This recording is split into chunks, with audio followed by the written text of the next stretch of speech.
Buenas a nuestros amigos de nuestro canal en YouTube. Somos Punto y Aparte, aquí su amigo Temido Valdía.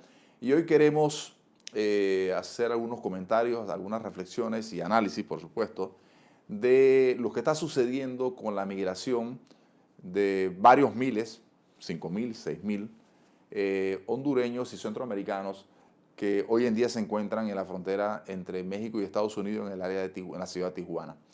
Y ¿por qué queremos hacer esta reflexión? Más allá de que es un asunto que aparentemente a los panameños no nos toca o no nos, en términos generales, no nos debe interesar más allá que es una noticia internacional.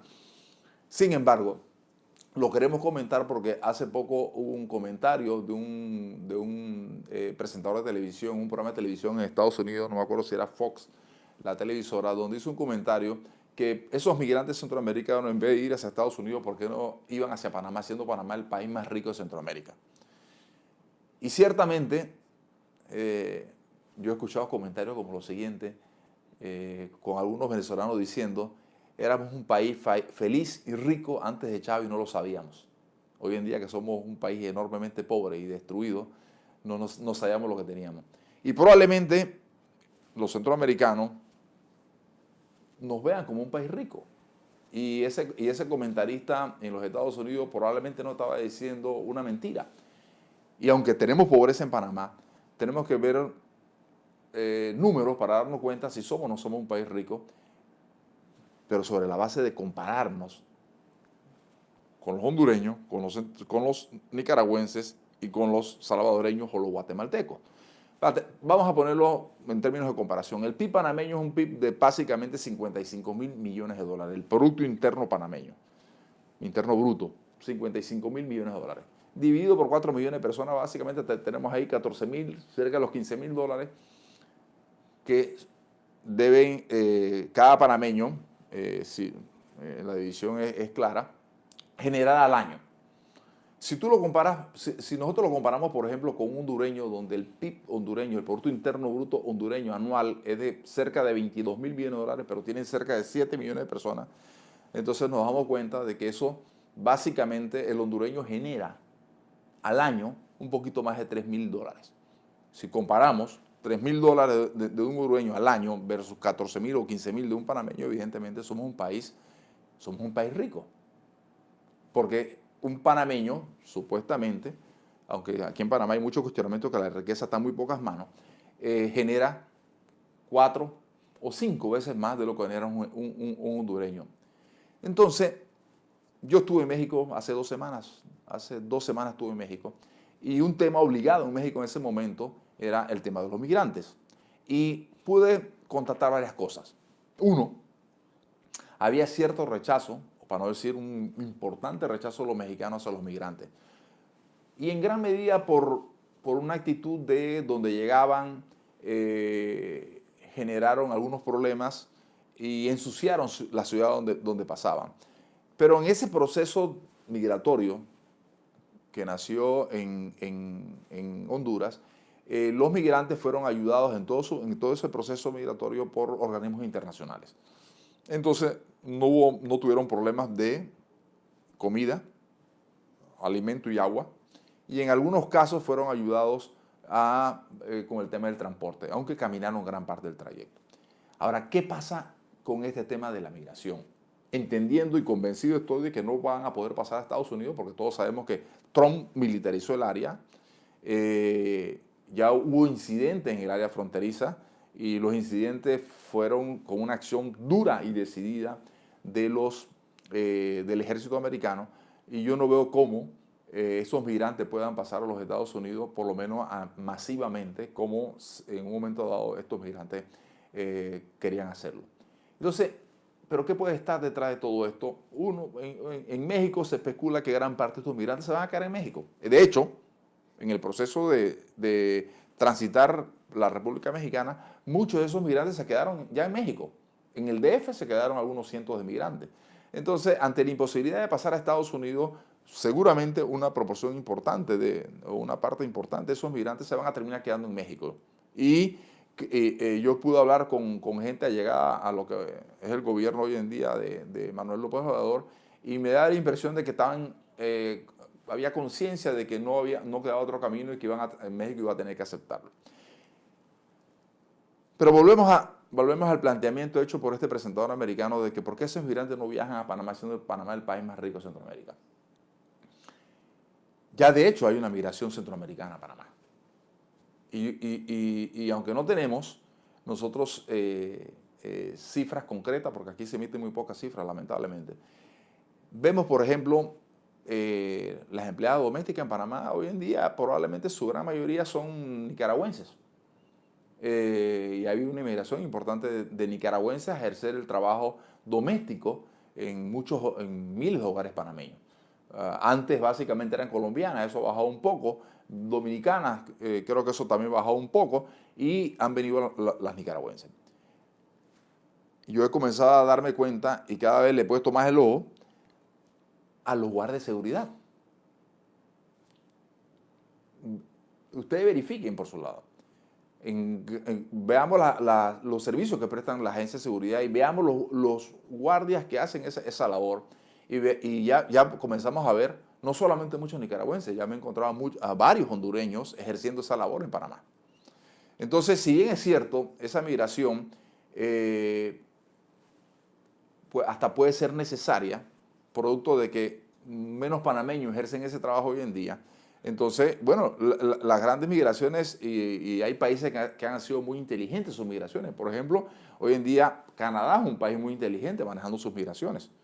Los canadienses permiten la migración y la hacen en los países que les interesa y en determinadas áreas donde ellos sienten que tienen necesidades profesionales y técnicas para traer migración a su país.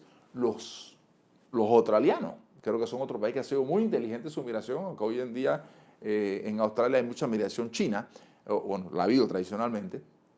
Nueva Zelanda es otro país y recientemente Nueva Zelanda abrió puertas para la migración. Obviamente porque sienten y tienen la necesidad de traer migración para cubrir ciertas áreas profesionales y técnicas de trabajo que no pueden cubrir internamente. Para mí el tema de la migración centroamericana, y volviendo al tema del comentario de este presentador, es que si bien es cierto, esa migración ya es un hecho, sobre todo nicaragüense y hondureña, es el tema de los peligros que eso puede representar desde el punto de vista, si no se tiene una política clara y bien definida, los peligros que eso tiene con respecto a que vengan grupos organizados de mafias y delincuencia de esos países, especialmente de Honduras y de El Salvador. Para que tengamos en perspectiva una cosa, Honduras es considerado el país más violento del mundo y per cápita tiene la más alta tasa de asesinato del mundo. Lo volvemos a poner en perspectiva. Panamá, el año pasado el gobierno dijo que hubo un poco más de 500 asesinatos al año, cifras oficiales. Creo que el año que más tuvimos fue 700 asesinatos. Honduras tiene 9.000 o cerca de 10.000 asesinatos al año por temas de delincuencia. Para que lo pongamos en perspectiva. Y en términos gruesos numéricos solo es superado por Venezuela, que creo que tiene hasta hace unos años tenía 25.000 asesinatos al año. Si vamos a El Salvador, Salvador está por ahí, 8.000. El Salvador tiene 7 millones de habitantes, Honduras tiene casi 6 puntos y pico millones de habitantes. O sea, que cuando comparativamente lo analizamos con Panamá, nos damos cuenta que Panamá es realmente un país, comparativamente hablando, por supuesto, un país muy tranquilo desde el punto de vista de la delincuencia con respecto a estos países. Entonces, allá existen las famosas maras. Hay dos maras muy conocidas, dos pandillas enormemente conocidas en Centroamérica, son la Mara Salvatrucha y la Mara de la 18. Entonces ahí está nuestro gran peligro. Que si bien es cierto, viene esa migración, porque hay áreas que tenemos que cubrir, no tenemos que permitir que vengan grupos organizados, porque eso puede ser un gran peligro para el país, que aquí se forman, ya tenemos aquí en el país no sé cuántas pandillas, algunos cientos de pandillas en este país, y están básicamente en el área capital y el área de San Miguelito y Panamá Oeste, en Colón y en David Chiriquí. Pero que no vaya a ser eso un elemento para que entren elementos que vengan a socavar más nuestra seguridad. Pongo el ejemplo de Costa Rica. En Costa Rica han llegado más de 1 millón de nicaragüenses en los últimos años. Solo en Costa Rica. Costa Rica es un país pequeño geográficamente. Nosotros somos tenemos 75.000 y pico kilómetros cuadrados, Costa Rica no llega a 50.000 kilómetros cuadrados y tiene 1 millón de personas más que nosotros y en los últimos años le ha llegado una cifra importante de nicaragüenses a Costa Rica, entendiendo que en nicaragüenses le ha llegado básicamente más del 20% de la población tica está compuesta por nicaragüenses.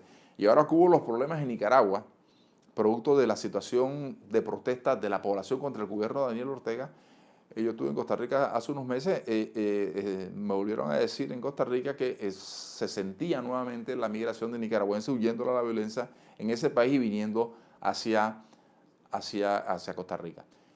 El elemento clave para nosotros hacia el futuro, y aquí termino, es que tenemos que tener una política muy clara con Centroamérica, de cuál es la migración que vamos a permitir y cuál es la que no queremos, y ahí tenemos que tener mucha visión, pero sobre todo mucha información, nuestros organismos de seguridad para no permitir que entren elementos no deseados en este país. Y como un elemento fundamental es que aprendamos de las experiencias de nuestros amigos centroamericanos. Todavía nuestros amigos centroamericanos, a pesar de que nosotros tenemos muchos problemas y nos quejamos de ellos, y son ciertos, y tenemos que ver cómo los resolvemos en la corrupción, en temas de institucionalidad, en temas de todos los problemas que vivimos con el agua, con la vivienda, con la salud. Veámonos en el espejo de que para ellos nosotros somos un país rico, pero que tenemos, precisamente porque tenemos mejores condiciones, tenemos que ver cómo nosotros mejoramos esas condiciones para que no vayamos a caer nunca en lo que están viviendo esos países. Yo recuerdo claramente, en la época de la dictadura, miles de personas yéndose de este país, porque en la época de la dictadura, en los años finales de los años 80, el país quedó en una situación realmente desastrosa y miles de panameños se fueron a Venezuela, se fueron a Canadá. A Canadá se fue muchísima gente, a Estados Unidos, a España, a Costa Rica. Y eso es lo que no queremos para nuestro país. Los panameños somos felices en nuestro país, tenemos que mejorar las condiciones para que nuestro país cada vez sea mejor y así poder brindarle a nuestros coterráneos la oportunidad de crecer y desarrollarse en su tierra y evitar las experiencias que viven nuestros hermanos centroamericanos y que estamos viendo hoy en día con la emigración, que alguna gente dice que incluso ha sido provocada por factores políticos. Puede ser. A mí no me extrañaría que así sea. Incluso me han dado nombres de cuáles son los actores que estarían detrás de eso para causarle problemas a Trump. Pudiera ser. Sin embargo, hay un tema real. Nadie emigra de su país. Nadie emigra de su país si se siente cómodo en su país. Tú te vas de tu país solo en la mayoría de los casos porque tu país no te brinda las condiciones para un futuro mejor para ti y para tu familia. Veámonos en ese espejo.